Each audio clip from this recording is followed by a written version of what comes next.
Welcome to Confessions of a Lyft Driver and Why You Should Not Work for Lyft.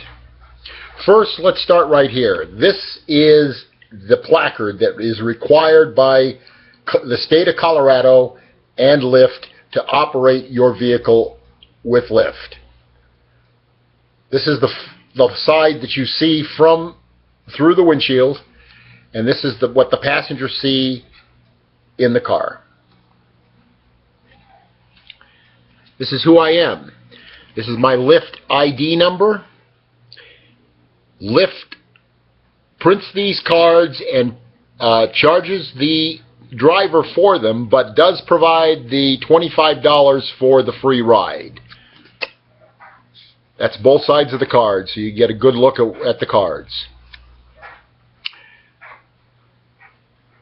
In May of 2014, I went to work for Lyft after purchasing a car specifically to work for Lyft, a 2004 Chrysler 300M with a little over 50,000 miles at the time. I've worked for Lyft for a total of about 18 months. And in that time, I have found that Lyft is totally unresponsive to the needs of the drivers, and all they care about is the 20% that they charge you for leasing the app. Again, in May of 2014, I started working for Lyft, and between May of 2014 and about March or April of 2015, I invested about $2,000 in my vehicle to make sure it was safe to carry customers.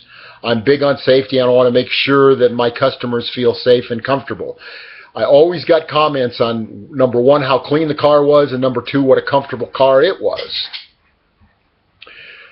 At the end of August, I developed a vibration in the front end, and I took the car off the road from passenger pickup because I deemed it unsafe, which it turned out it was. The vehicle needed pieces called tie rod ends, which are part of the steering, and new tires, which totaled about $1,100.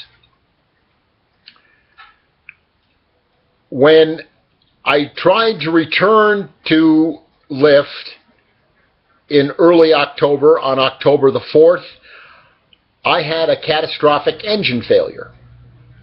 Catastrophic means has several different connotations for the same meaning.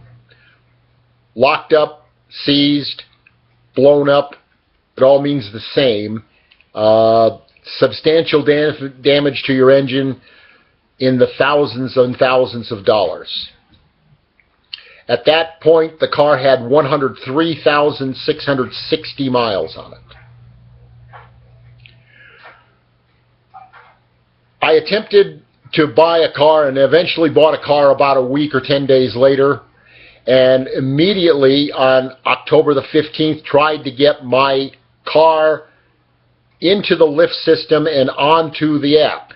If you're familiar at all with the Lyft app, you know that the driver's picture and the picture of the car are an integral part of the app, and that's a safety precaution which I fully support. From October 15th to October 20th, I uploaded the documents from Colorado and myself that needed by Lyft so I could continue to work, yet Lyft has refused to contact me back that they'd even gotten them. I had uploaded them a total of 5 times in a matter of 4 days. October 27th, I received a call from a young lady, a perky, bubbly little lady, and she was going to ask me some questions, which I cut her off and said, I am pissed at Lyft, and here's the reason why. And I explained to her, as I just explained to you, that I needed to get my car changed over, and I couldn't get it done, that Lyft refused to answer me. She said she'd look into it. On the 28th, I got an email from Zoe saying, send me your information and your docs and I will get you changed over. Zoe, you lied. I was forced into going to work on Halloween, October 31st, because on Monday the 2nd, I have a payment of $250 due on the PT Cruiser, and I had earned no money with that car yet.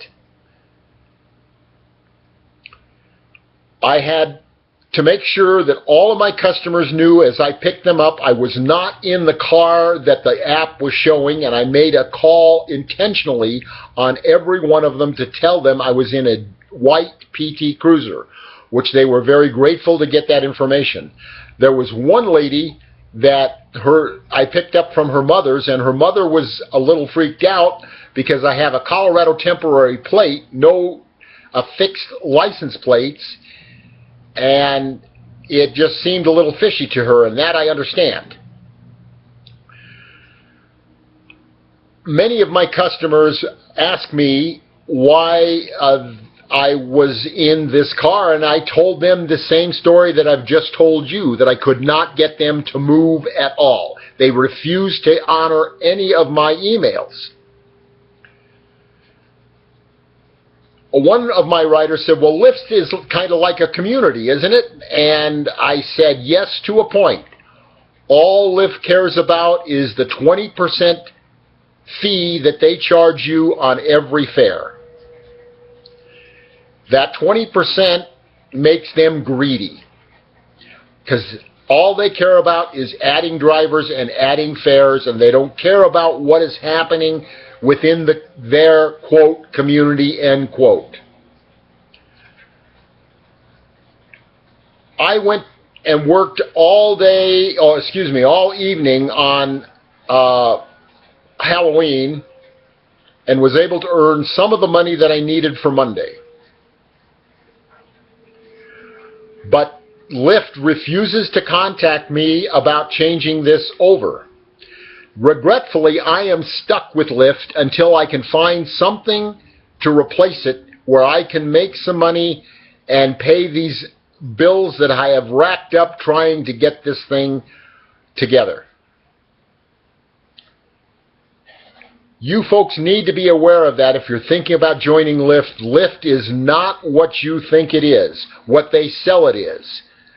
It is a very low-paying position. Some nights I've averaged less than $1 an hour. I know that you have to do what you have to do to make your life better, and I will not hold you against that if you do join Lyft. But what I'm telling you now is that I've attempted or have recruited at least 25 new drivers, and I will no longer do it because of the way I was treated. I thank you for your time and your attention to this video, and I hope this was of help to you in making a final decision. Enjoy your day, and don't use Lyft. Thank you.